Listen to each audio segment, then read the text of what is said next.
Whoa, it's just too many options. I can't think straight. Okay, let me come back later. That's what I'll do. Hey, this is MichelleSpiva, and I want to welcome you to today's podcast of Wisdom Smack. Mwah.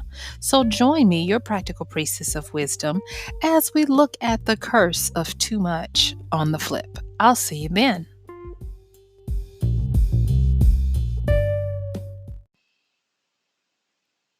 I was overwhelmed and it was just so much stuff. And I knew I needed to be there, but I just couldn't bring myself to stay. Overwhelm had taken over, and all I wanted to do was flee. Now, this is not how most people would describe a clearance sale, but this is what happened to me. It was just too much and it was overwhelming and I was stymied. And that's my truth and I'm sticking to it. So today, I want to talk to you about the curse of too much. Now, I'm going to get to the chase because what I want to say is this: a confused mind is stunned into immobility. I just know that. Confused mind is stunned into immobility. And so, as I'm talking about this curse of too much, I'm going to bring up a book that I have talked about in the past, and it look at me. I'm like trying to figure out how to position it because every time I talk about this book, I almost feel like I am I want to snicker because of just the title and everything. But anyway, the book is Outwitting the Devil by Napoleon Hill. And the first time I was going to talk about it, I was like, oh, maybe not. And then I was like, oh, okay, so wow, people liked it. And then the next time, more people liked it, and this time I've actually gotten some feedback from an associate that I mentioned the book to, and they said they read it and they got a lot out of it. And I was like, yeah. And we got to talking about a subsect of it where the book talks about how idleness, being just I don't want to say depressed, but it could be depressed. But when there is a numbness, when there is a shiftlessness and an aimlessness, that was the part that we really kind of talked about and tried to get into how that happens for so many people. And I remember reading a paper of someone. It was a philosophical paper. I wish I could remember to give proper attribution, but the paper it alluded to depression and the state of malaise as being the product of affluence and prosperity, even. And it went on to say that we have a curse of too much. Now they didn't say the curse of too much, but that's what they meant. And they postulated that when you are without any pressing need to do anything, yeah, the idle mind is a devil's workshop. And they went on to say that we are made to have a striving purpose, that we are made to never be satisfied. And when you get to the point of contentment, that could be your curse of demise, of going down into a bad way. Right now in the United States, there is a depressing fact. In the Midwestern part of, not Midwestern only, but central as well as Midwestern. But there is this depressing point that is happening, and it has to do with drug use. And they've done some recent polls, and one of the answers as to why the drugs are overtaking certain areas, kind of like a spirit of destruction, is that there's nothing to do. They are quote unquote bored. And I'm like, okay. Now, if you guys remember, um, I talked a little bit about how my mother and my grandmother taught us to deal with boredom. And they looked at boredom as nothing more than a busy little mosquito that is up to you to swat before it bites you. And that it is not their jobs to make us unbored. And I was taught that boredom, and if you allow it to progress, is a sign of your mental laziness or weakness, and that you have the power over boredom. Now, I don't want to come off as rude, and I say that so that I can help you understand the training that I have come out of. That when you're bored, it's up to you to engage the creative gift and spark that we all get to not be bored and to find something else to do. So much so that when I hear stories of like the late John McCain, when he was in captivity, he would have these mental games of golf in his head where he could recount, how well or bad he did on a certain number of the golf course. And he continued to engage his mind no matter the torture or no matter the waiting to be tortured. And so he is an example, I guess, of what my parents and grandparents were teaching me back then. And I say that also because I want to make this clear that the curse of too much is not an indictment on us being lazy as much as it is a wake-up call that wisdom is trying to issue to us, that we have all that we need. We have the power of the magician, if you will. We have access to inspiration, creativity, education, as well as insight and being able to see beyond what is the falseness of the immediate. And because of that, um, we are we are blessed with being the top apex predator as of right now in our ecological system. We are blessed to be able to create, to achieve so many great feats that it is limitless. If seriously, it's to the point where it's limitless. But still, there resides that little curse, the curse of too much. And going back to how I felt in that quote unquote clearance situation where I was with, I think family members. I don't, yeah, it was like a free fall in there. And they had great deals actually, but I could not get myself to do it. It was so overwhelming. And then thinking about the conversation that I had with the acquaintance over the book Outwitting the Devil, and why is it that we fall into these times of aimlessness and shiftlessness, and why is it that we get the melancholy blues and those things. And I wish I knew the exact answer, but what I will say is that sometimes if we are presented with too much, boredom can set in, and when boredom sets in, you can fall easily into those conditions. And so now I kind of want to, just talk a little bit more going down that way so that hopefully wisdom will bestow upon you insight that will help you to stave this off when you see it coming, to stave it off. And that is the first thing is for me and for you, if this has ever happened to you when you feel overwhelmed and you want to just, run away from it and like, I'll come back tomorrow, seek to find a way to make the complex into the simple.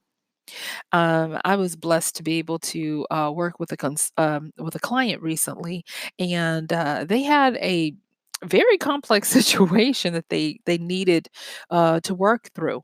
And watching the process and then helping and assisting, I learned I'm going to say some new skills of being able to break down things to their least common denominator, so that multiple different people or even departments and ideologies are able to see the simplicity in what needs to be done.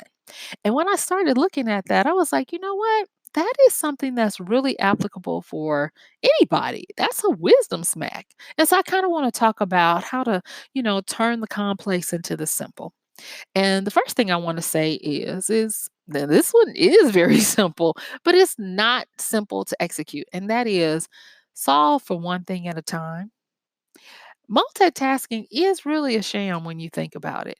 What it does think of when you have a computer's memory system and you open up a program and then you open up another one and another one and another one. And each time you open up that program, you are subdividing the capacity of the computing power of the computer because the computer still has to maintain the integrity of running the previous programs. And so, what you end up doing is instead of having some programs that are running and then one that's struggling, you start to impact the entire system.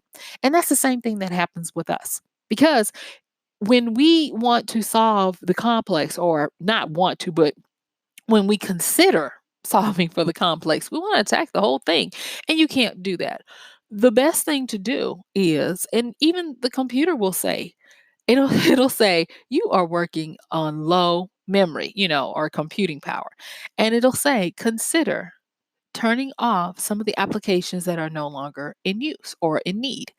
And by simply taking away those things, those options that are nice to have, but they're not mandatory, you are able to give greater impact of your processing power back to solving. And when you get to that point where you get it down to one or a few things, you'll be amazed at how your entire outlook will change. Ask me how I know. It's because I'm starting to remember to do this. Another thing is there is, and I'm going to just, I'll say it this way. There seems to be a precarious equilibrium between opulence and scarcity. And we are entrusted with trying to figure out what that is. And what I mean between opulence and scarcity is this: whenever you are dealing with something in your life, each person has to figure out when enough is enough, or when enough is perfect, or when enough is not enough. We each have to figure that out. Now, I put this word in here in my notes, and I was like, oh, I don't want to deal with that. But I'm going to just say it, and that's the word greed. Because when you're looking at something like this, let's get down to it. Sometimes the curse of too much boils down to boredom and greed. Let's just be honest. And it's something that we kind of like, oh, I don't want, to think about that.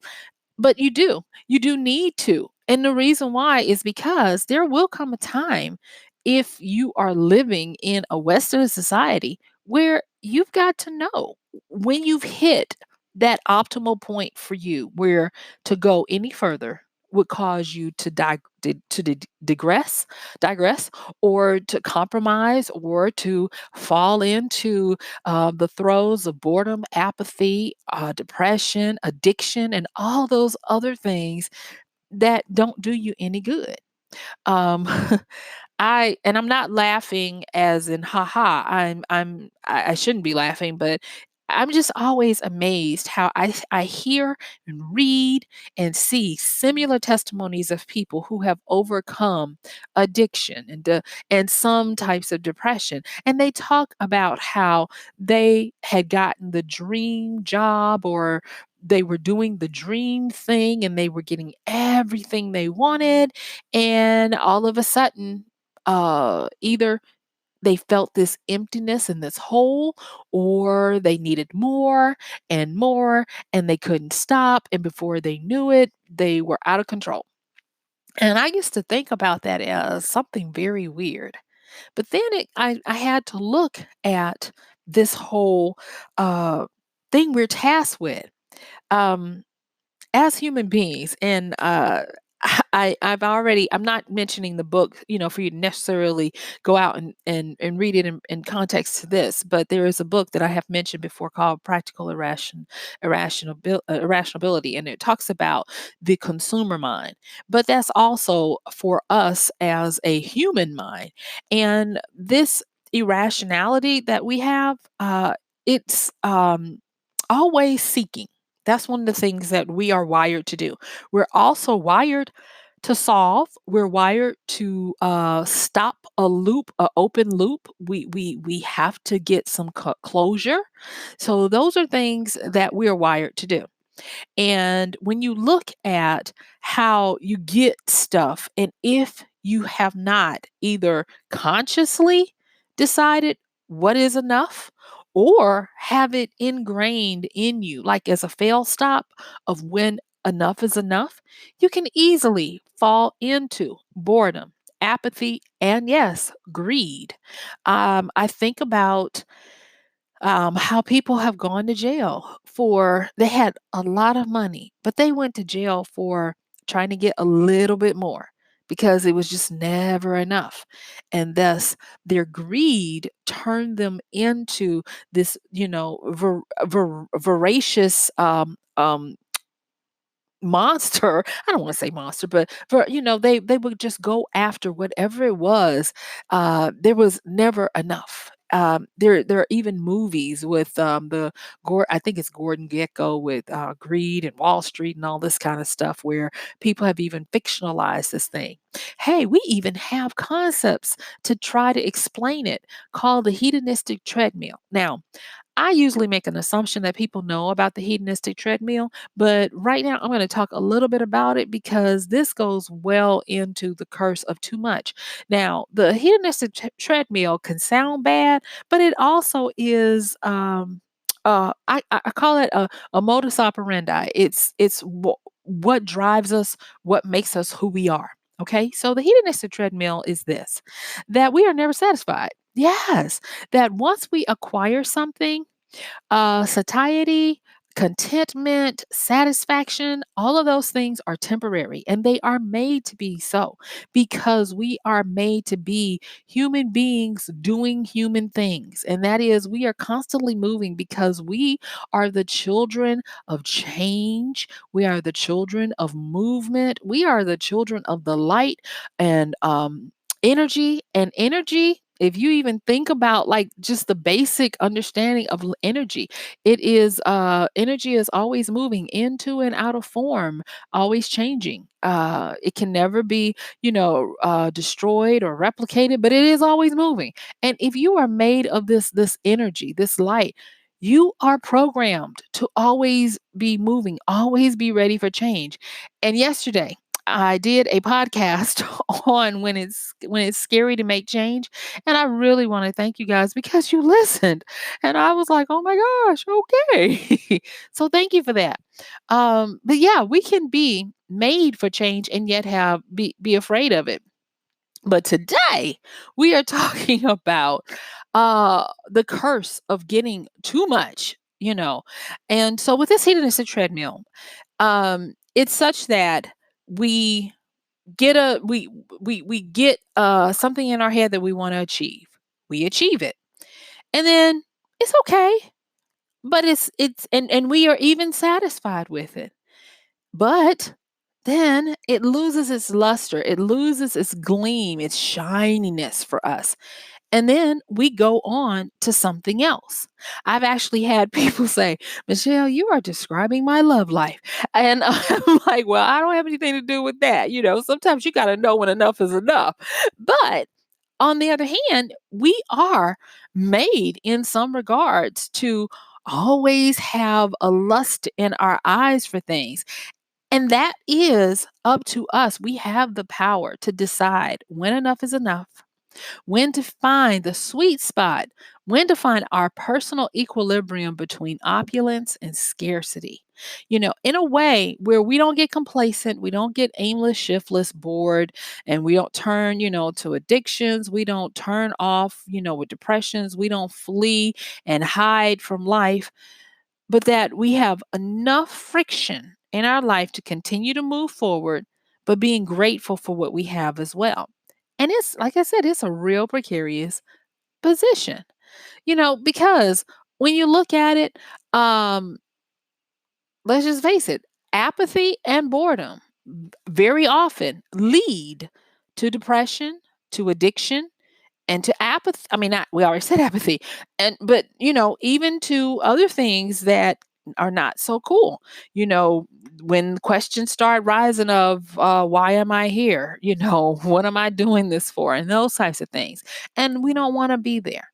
And so I'm going to say this part. And that is when we're trying to solve for that one thing to make it simple, when we're trying to find that sweet spot between opulence and scarcity, and we're trying very hard to have just enough of a quest that we stay engaged, but we also stay happily grateful for what we do have, then that is going to be the goal. That's the change that we're always looking for. Always finding that sweet spot that keeps us upwardly mobile, but not out of sorts with ourselves, not into the cursed side of too much. And so because of that, I want to say this, and that is we have to have needful stress to have something to attain. We do. There was a study, and like I said, I'm a geek. You know it by now. But they were talking about this study that this lady did. I think she's out of the UK. And she talked about the forgotten infrastructure uh, that can help us or do us in. And that infrastructure is our skeletal system. And she talks about how a lot of people don't realize that a lot of the stress, the strain, and the difficulties we have today is because we ignore our bones. She said there are some times when we pamper them too much and we don't want to do anything of high impact to keep them strong. And then sometimes she said that we don't do what we need to cleanse them.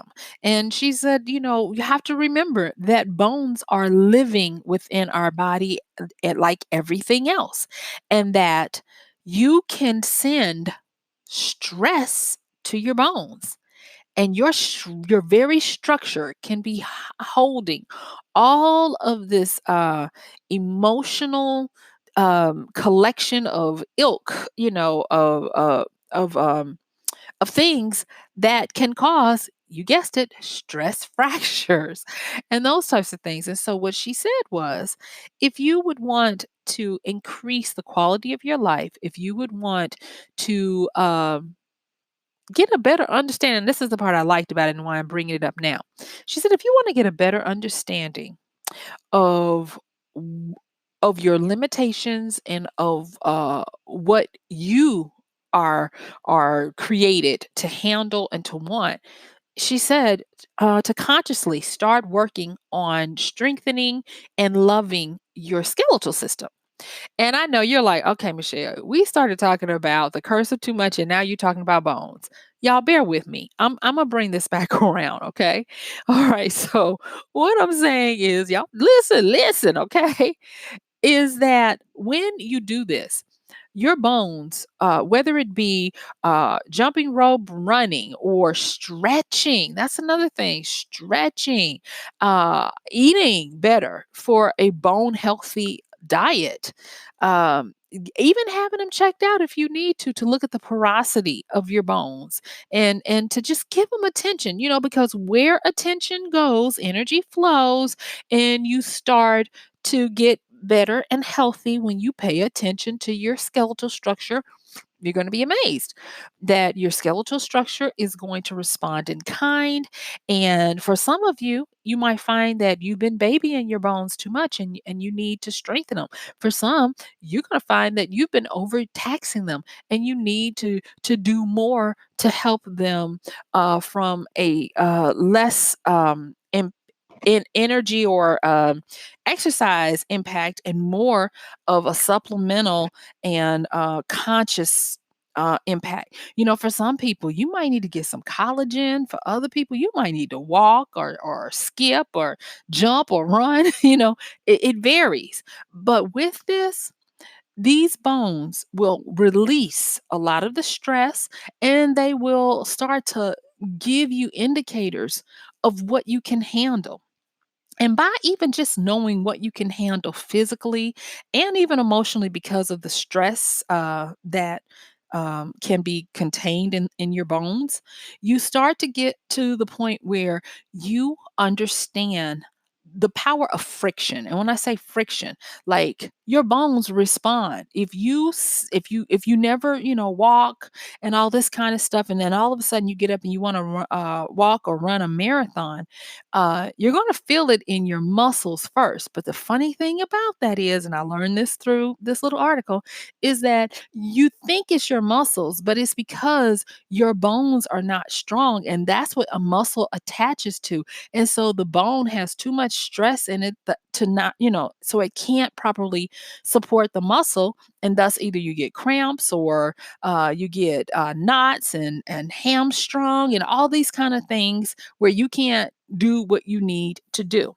Well, that's the same thing when we're talking about, having the curse of too much. We get overwhelmed and overtaxed and overstressed, and then we fall into these spirals of not having enough normal friction to callous ourselves. Shout out to Dave Goggins, where he talks about callousing the mind. Here, we just want to callous everything and have enough friction, have enough skeletal support, have enough wisdom to be able to know what is the sweet spot for us individually. Now, in my last few minutes, I want to just quickly talk about the well, I'll just say it like this. There's a component of Buddhism in the teachings of the Buddha where he talks about enlightenment and what is the nirvana or getting to that place. And in some of the teaching, he talks about the direct attachment of things to suffering, and how if you would free yourself from a whole bunch of things, then your suffering would diminish. And then with that, you don't necessarily just do it by meditation. Meditation is a vehicle to help you to be able to get back into alignment with what your true north is, which is very simple, as well as, and this is the part that I really liked, as well as allowing you to see beyond the facade. And so when we consider all of this stuff that I talked about today with the curse of too much, feeling overwhelmed, feeling bored, they oh my gosh, I have so many articles that I read and put, in my little cubbies and pocket and all this kind of stuff. And I read this one. Now this one is about 3 years old, and it talked about how a lot of students today confuse depression with boredom. They don't know the difference, and they don't realize that boredom is because of, you remember how I talked about not activating your muscle of creativity to snatch yourself out of boredom. And so what ends up happening is boredom just compounds upon itself, and it gets so compacted that it seems like it's insurmountable. And so there have been cases of people who were bored who thought they were chronically depressed. And so that goes back to this curse of too much, because when you have access to all of this different information, when you have access to computers and technology and automations and people around the globe, and you can have entertainment 24/7 if you want, there is no opposing friction, like going back to where we're talking about the bones, where you have to do something to callous yourself to be able to continue to go forward. You'll uh, find out that when you have too much and it's without restraint, without borders, without you understanding where's that sweet spot between opulence and scarcity, you can easily fall into boredom, fall into greed, avarice, fall into addiction, confusion, depression, and for some people, even suicidal ideations and things like that.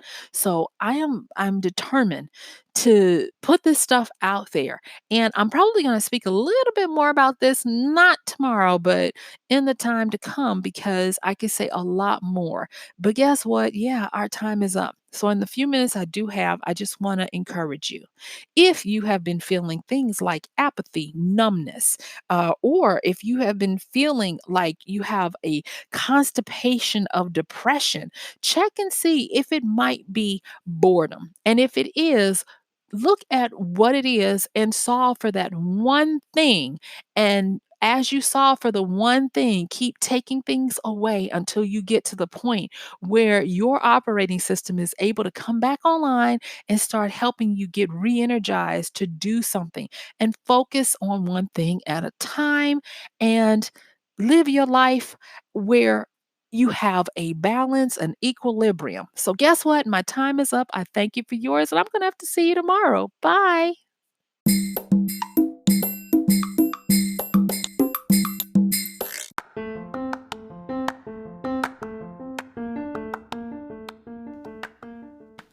And that's going to do it for today's podcast of Wisdom Smack with Michelle Spiva.